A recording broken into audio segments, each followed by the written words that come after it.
उज्जैन में 15 साल की बच्ची से रेप के आरोपी ने गुरुवार को पुलिस की गिरफ्त से फरार होने का किया प्रयास। भागते समय वह गिरकर घायल हो गया। उसके पैर में चोट लगी है, जिसका जिला चिकित्सालय में उपचार चल रहा है। दरअसल आरोपी को पुलिस ने आज सुबह ही गिरफ्तार किया था। आरोपी का नाम भरत सोनी है। वह उज्जैन के नानाखेड़ा क्षेत्र की झुग्गी बस्ती का रहने वाला है और ऑटो चलाता है। पुलिस ने बताया कि आरोपी ने बच्ची के साथ जीवन खेड़ी में दुष्कर्म किया। वहीं टीआई अजय वर्मा ने बताया कि पुलिस जब आरोपी की जांच के लिए मौके पर लेकर गई तो उसने वहां से भागने की कोशिश की। आरोपी ने अचानक दौड़ लगा दी, जिसे पकड़ने के लिए पुलिस के जवान भी उसके पीछे भागे। इस दौरान आरोपी नीचे गिर पड़ा, जिससे उसे चोट आई है। पुलिस आरोपी को लेकर जिला अस्पताल गई। आरोपी को पकड़ने के दौरान 2 पुलिसकर्मी भी जख्मी हो गए। इस मामले में पुलिस कंट्रोल रूम पर एसपी सचिन शर्मा ने प्रेस कॉन्फ्रेंस कर खुलासा किया। पुलिस ने बताया कि आरोपी ने बच्ची को रात में रेलवे स्टेशन के सामने से बैठाया था। वह उसे जीवन खेड़ी ले गया, जहां उसने बच्ची के साथ रेप किया। पुलिस का कहना है कि बच्ची शायद बस से देवास गेट एरिया में पहुंची थी। पुलिस ने बताया कि 700 से ज्यादा सीसीटीवी फुटेज खंगालने के बाद पुलिस आरोपी तक पहुंची है। पुलिस ने इस मामले में 2 लोगों को आरोपी बनाया है। एक मुख्य आरोपी भरत सोनी, जिस पर 376 और पास्को के तहत केस दर्ज किया है। दूसरा आरोपी राकेश मालवी, जिस पर साक्ष्य छिपाने का आरोप है। पुलिस ने भी यह बताया कि मेडिकल जांच में बच्ची के साथ गैंग रेप की पुष्टि नहीं हुई है। उज्जैन के महाकाल थाना के टीआई अजय वर्मा ने पीड़ित बच्ची को गोद लेने की बात कही है। इस केस में टीआई अजय वर्मा ही इन्वेस्टिगेशन कर रहे हैं। पीड़ित बच्ची सतना जिले की रहने वाली है। 25 सितंबर को बच्ची बदहवास हालत में महाकाल थाना इलाके में दंडी आश्रम के पास मिली थी। उसके कपड़े खून से सने हुए थे। बच्ची आधे अधूरे कपड़ों में सांवरा खेड़ी सिंहस्थ बाईपास की कॉलोनियों में 2.5 घंटे तक भटकती रही। इसका सीसीटीवी फुटेज पुलिस ने खोजे हैं। फुटेज में ही बच्ची 5 ऑटो ड्राइवरों के साथ दिखी है। एसपी सचिन शर्मा ने बताया कि पीड़ित सतना जिले के गांव की रहने वाली है। 24 सितंबर को घर से गायब हुई थी। उसकी गुमशुदगी की रिपोर्ट सतना जिले में जेतुआ थाने में दर्ज है। सर, मुझे कहीं इमरजेंसी कार्य से मेरे गुरुकुल से बाहर मुझे जाना था। जैसे ही मैं गेट पर आया, बालिका इसी मार्ग से बन्नेगढ़ क्षेत्र की ओर से आ रही थी। इसी रोड पर आ रही थी, उज्जैन की ओर जा रही थी। जैसे ही मैंने उसे देखा, बालिका नीचे पूरा उसका वस्त्र जो है कि पाँव वाला वस्त्र जो अंग है वह पूरा वस्त्र विहीन था। एक ऊपर उसने छोटा सा वस्त्र धारण कर रखा था, जिससे वह बार बार अपने वस्त्र को खींच करके अपने मुक्त अंग को ढकने का पूर्णतः प्रयास कर रही थी। हम लोग एक नीचे वस्त्र, एक बीच में कुर्ता, ऊपर एक ऊपरी वस्त्र धारण करते हैं। मैंने अपना तुरंत उसे अपना ऊपरी वस्त्र दिया, जिससे उसने अपने शरीर को ढका। तत्पश्चात मैंने उसे, जो मेरे आश्रम में स्वल्पाहार बना था, मैंने उससे पूछा कि भूख लग रही है। उसने मुझे हाँ का एहसास कराया। मैंने उसे बच्चे से कह करके नाश्ता स्वल्पाहार इत्यादि उसके लिए बुलवाया, चाय वगैरह बुलवाई। उसने जितना उसको लगा उतना खाया। मैंने उससे बार बार उससे पूछने का प्रयास किया कि तुम्हारा नाम क्या है, तुम अपने कहाँ से आई हो, कहाँ रहने वाली हो, यहाँ इधर किस समय से इस क्षेत्र में हो, या तुम्हारी दुर्दशा किसने की है, वह तुम्हारे माता पिता को कोई नाम नंबर याद हो तो वह मुझे बताओ, और आप यहाँ बिल्कुल जो है कि सुरक्षित है, यहाँ किसी प्रकार का भय आपको नहीं है। ऐसा मैंने बार बार उसे विश्वास दिलाया। 10-20 मिनट होने के बाद उसने मुझे बता तो नहीं पाई, वह कुछ बोल भी रही थी, लेकिन वह हो सकता है उसकी भाषा में समझ नहीं पा रहा था। मैंने उसे पेन कापी भी दिया कि तुम इसके ऊपर कुछ लिख करके बताओ, तुम्हारे माता पिता का नाम क्या है, या कोई नाम नंबर याद हो, या किसी ने तुम्हारी दुर्दशा किस प्रकार की हो वह मुझे बताओ।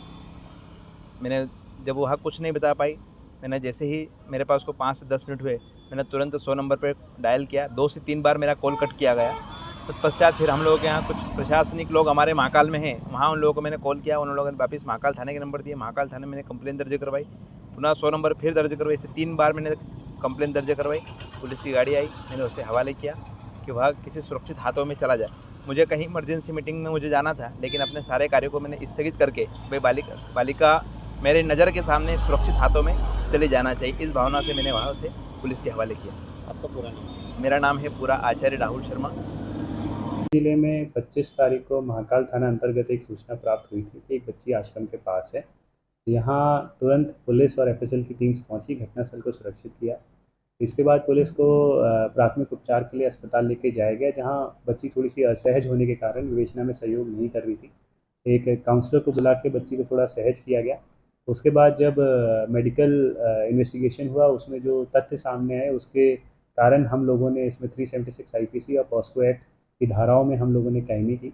एक बार कायमी हुई, उसके बाद एक SIT गठित की जिन्होंने लगातार शहर के जो आने वाले रास्ते हैं और जो हमारे पब्लिक ट्रांसपोर्ट, खासकर बस स्टैंड है, रेलवे स्टेशन है, उसके जितने भी टेक्निकल एविडेंसेस हैं, वहाँ पे जो लोग हैं काम करते हैं, उन सबके इलेबोरेट स्टेटमेंट्स वगैरह रिकॉर्ड करना चालू किए।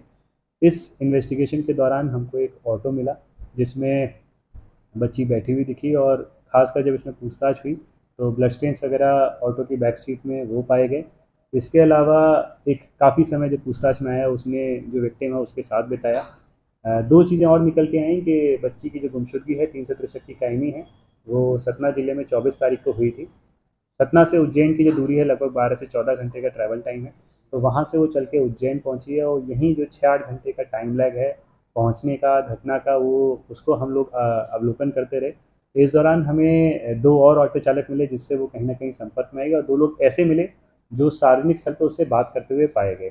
ये सभी हमारी विवेचना में शामिल हैं और जल्दी इसमें खुलासा किया जाएगा।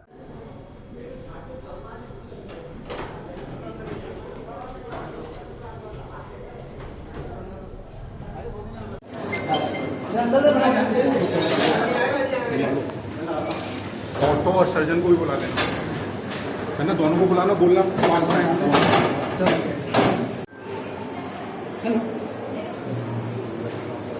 उज्जैन जिले में महाकाल थाना अंतर्गत एक घटना सामने आई थी। 25 तारीख को सूचना प्राप्त हुई थी लगभग सुबह 10 बजे, जिसमें पता चला था एक बच्ची गंभीर रूप से घायल है। वहाँ पे हमारी जो FRB व्हीकल है, जो सीनियर सुपरवाइजरी ऑफिसर है, वो लोग पहुँचे, FSL की टीम पहुँची, घटनास्थल को सुरक्षित किया। इसके बाद प्राथमिक उपचार के लिए वहाँ से हॉस्पिटल लेके वहाँ पे पहुँचाया गया। बच्ची बता पाने में असहज थी कि उसके साथ क्या कैसे हुआ है। उसके बाद कुछ जो वहाँ के स्टाफ थे, महिलाएं थी, इसके अलावा कुछ जो काउंसलर्स थे, उनके द्वारा ये प्रयास किया गया थोड़ा सा सहज किया जा सके कि बच्ची थोड़ा सा कंफर्टेबल रह पाए और जो घटना है उसको बता पाए। उसके बावजूद भी सहज भाव से इस प्रकार से घटनाक्रम को बता पाना चाहिए, वो बच्ची नहीं बता पाई। इसी में पैरेलली जब मेडिकल इसमें इन्वेस्टिगेशन हुआ, इंस्पेक्शन हुआ, तो उसमें जिन चीज़ों का खुलासा हुआ उसके आधार पे इसमें जो महाकाल थाना अंतर्गत 376 IPC और पॉस्को एक्ट की जो विभिन्न धाराएँ हैं उसके तहत इसमें अपराध अज्ञात व्यक्ति के विरुद्ध कायम हुआ। अपराध कायमी के बाद इसमें SIT गठित की गई जिसमें 28 सदस्य थे। ये 28 सदस्य लगातार जितनी भी बिंदु थे, खासकर जांच के, विवेचना के, चाहे वो डिटेक्शन संबंधित हो, इन्वेस्टिगेशन संबंधित हो, लगातार उसमें प्रयास कर रहे थे। शहर में आने वाले जितने भी प्रमुख मार्ग हैं, इसके अलावा जितने भी सार्वजनिक स्थल हैं, जितने भी हमारे पास संभावित टेक्निकल एविडेंसेस हैं, उन सभी को हम लोग लगातार एकत्रित कर रहे थे, संकलित कर रहे थे, उसका लगातार हम असेसमेंट कर रहे थे। तो इनिशियली जो जानकारी प्राप्त हुई थी उसमें फुटेज में एक ऑटो मिला था जिसमें शुरुआत में उसे पूछताछ के लिए लाया गया।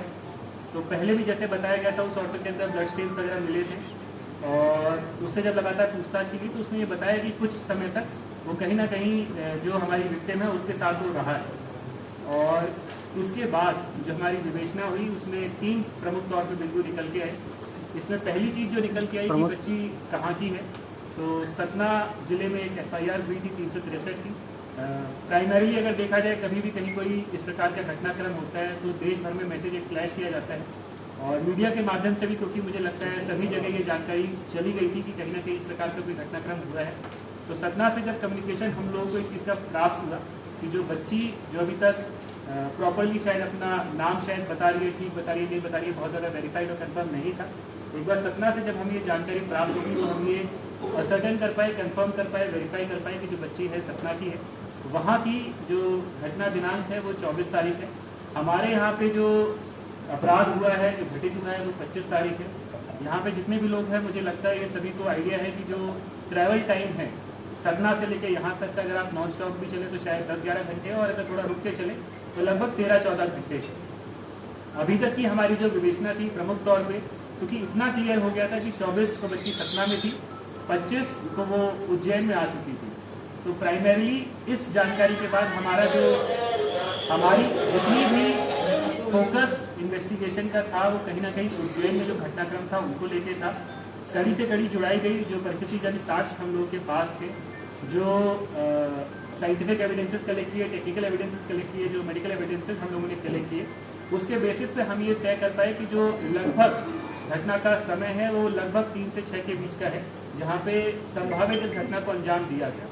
तो यह हुआ है महिला के साथ, तो उसकी ये जिम्मेदारी रहती है कि वो कहीं ना कहीं किसी न किसी माध्यम से उसको प्राइमरीली जो मेडिकल असिस्टेंस होता है, चिकित्सक सहायता होती है, इसके अलावा जो पुलिस की सहायता होती है, वो लीगली या विधि द्वारा बाध्य है कि वो इस काम को करे।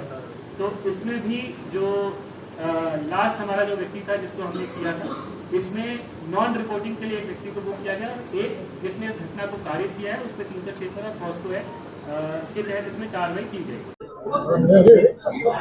सर बताएं। उज्जैन जिले में 25 तारीख को महाकाल थाना अंतर्गत एक घटनाक्रम हुआ था, जिसकी विवेचना SIT के द्वारा की जा रही थी। इसमें आज जो है आरोपी की गिरफ्तारी कर ली गई है। आरोपी तक पहुंचने में एक मुखबिर है जिन्होंने काफ़ी सहयोग किया। इसके अलावा जो हमारा टेक्निकल डेटा था जिसके बेसिस पर हमने 5 और लोगों से पूछताछ की थी, उनको भी इस विवेचना का पार्ट बनाया गया। तो इसमें कितने लोग घायल हुए हैं? कुछ पुलिसकर्मी भी घायल हुए हैं। इसमें 2 पुलिसकर्मी घायल हुए हैं, खासकर जब वो घटनास्थल को रिक्रिएट करने के लिए जा रहे थे, और आरोपी ने भी भागने का प्रयास किया जिसमें वो चोटिल हुआ। सर इसमें बच्ची की क्या कुछ जानकारी आ रही? बच्ची की हेल्थ बहुत स्टेबल है, वाइटल्स उसके ठीक है और जल्दी रिकवर कर लेगी। पेरेंट्स भी जो उसके माता पिता हैं और उसके जो दादाजी जो वहाँ से चले हैं वो भी जल्दी उससे मिल पाएंगे। सर बच्ची को गोद में लिया था। यही महाकाल अजय वर्मा जी का ये मानना था कि अगर इस घटना को वो जल्दी से जल्दी खुलासा करेंगे और पिता यदि उनके चाहेंगे और आर्थिक स्थिति यदि वो उनको अगर अलाउ करते हैं तो कहीं ना कहीं जो शिक्षा का वह है वो अजय वर्मा जी उठाएंगे।